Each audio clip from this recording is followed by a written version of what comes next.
Okay, this is part one of the lectures regarding the refraction of light.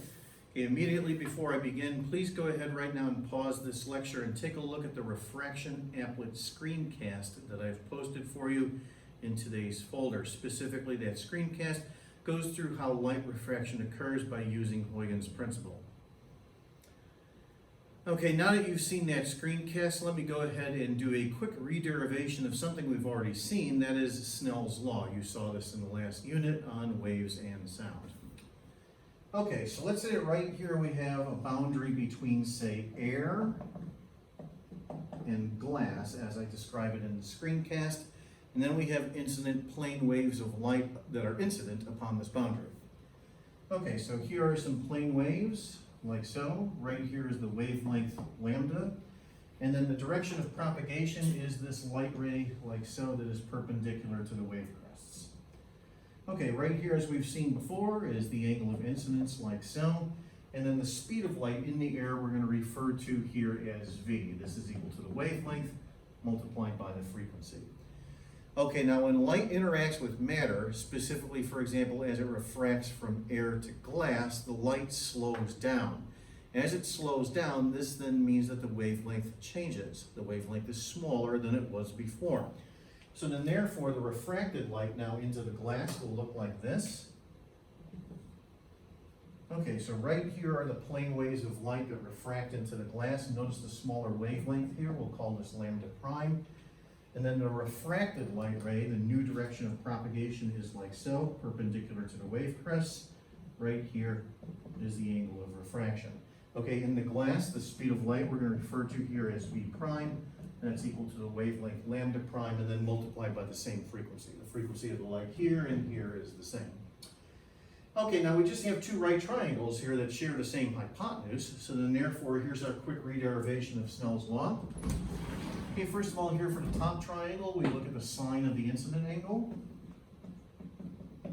And the sine of the incident angle is equal to the opposite side here, lambda, divided by the hypotenuse. Okay, then down here on the lower triangle, we look at the sine of the refracted angle. The sine of the refracted angle is equal to the opposite side of the triangle here, lambda prime, and then divided by the same hypotenuse h. Right here, of course, is the hypotenuse h. Okay, so cross multiply each of these guys here and solve for h. So like so for the first triangle, and then like so for the second triangle, and then we set these equal to each other.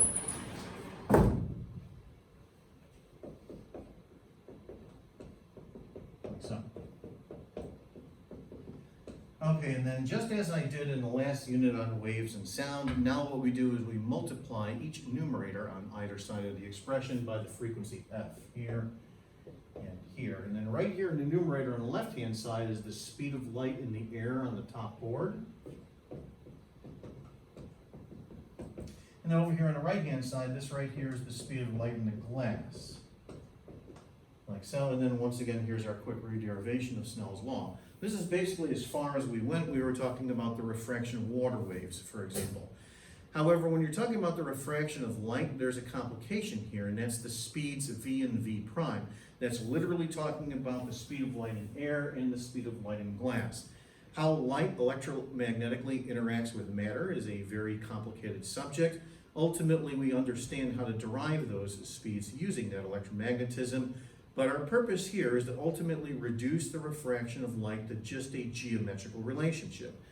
So how do we get around this problem without, say, knowing the speed of light in air and the speed of light in glass? Here's how we get around that problem. We define a specific ratio. We define what is called the index of refraction. You may have heard of this term. Okay, the index of refraction is referred to as n, and by definition, it's equal to the following ratio. It's equal to the speed of light c in a vacuum, and then divided by the speed of light in the material itself. Let me go ahead and label these as such.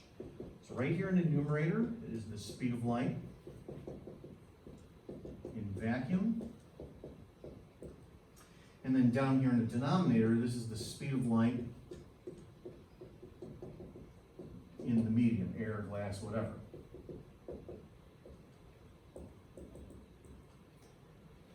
Okay, a little bit about this ratio before I go ahead and start to manipulate it here into Snell's law.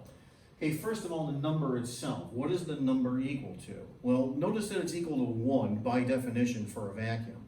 Because when you're talking about a vacuum, then the ratio is just C over C, which is equal to 1. So then therefore, by definition, the index of refraction of a vacuum is just 1. However, as light, say, propagates from outer space into the atmosphere of the Earth, it starts to interact a little bit with the air. This then means that the light slows down a little bit. So the speed of light in air is a little bit less than it is in vacuum. So then therefore, this ratio here is a number that is slightly greater than 1 when you're talking about air. In fact, it's about equal to 1 out to 4 or 5 decimal spaces. So for all practical purposes, it's about equal to 1 when you're talking about air. So N is equal to 1 for a vacuum. And it's pretty close to 1 when you're talking about air. However, when light, say, propagates from air to water, it slows down considerably. So for this reason, the index of refraction of water is about 1.33. When light propagates through glass, it slows down even more. The index of refraction of glass is about 1.5.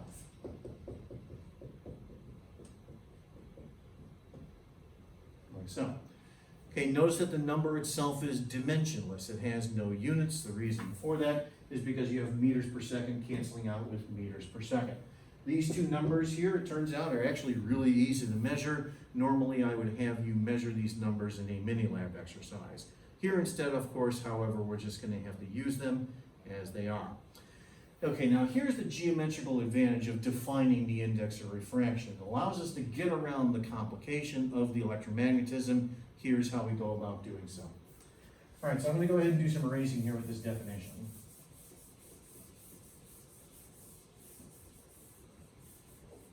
And I can also erase the derivation itself. Let's get rid of that.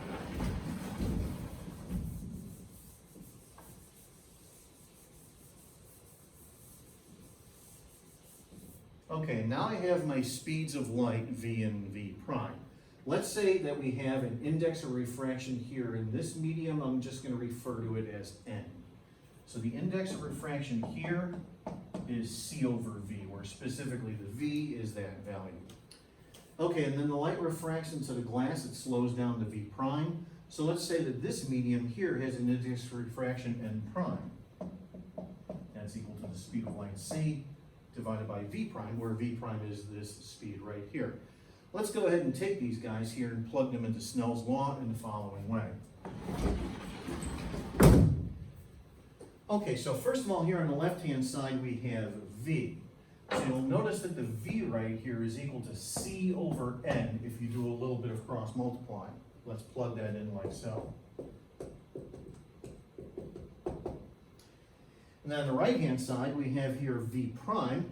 Okay, the v prime right here is equal to c over n prime. Once again, if you do a little bit of cross multiplying. Like so, and now notice how the c's cancel out.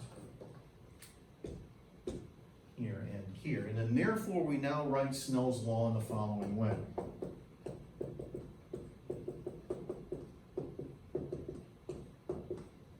Like so. This is how we write Snell's law when you're talking about light. Here's the geometrical advantage now of doing all of this. Let's say, as we're describing, that the light propagates from air to glass. As I indicated earlier, the index of refraction of air is very nearly equal to 1. And then therefore, the index of refraction of the glass itself then, n prime, is nothing more than the ratio of the sines of two angles. So then therefore, we can ultimately say measure the index of refraction of glass when setting up a situation where we then measure those angles, the incident angle and the refracted angle, take the ratio of the sines of the two, and then boom, right there, we can then measure the index of refraction, for example, of glass. This can also be done very easily with water. So the advantage of defining the index of refraction is it allows us basically to get around the electromagnetism, if you will, the complicated electromagnetism that is necessary to understand the speed of light in different media. Okay, let me go ahead and pause this lecture here as part 1. We'll go ahead and take a look at some example problems in part 2.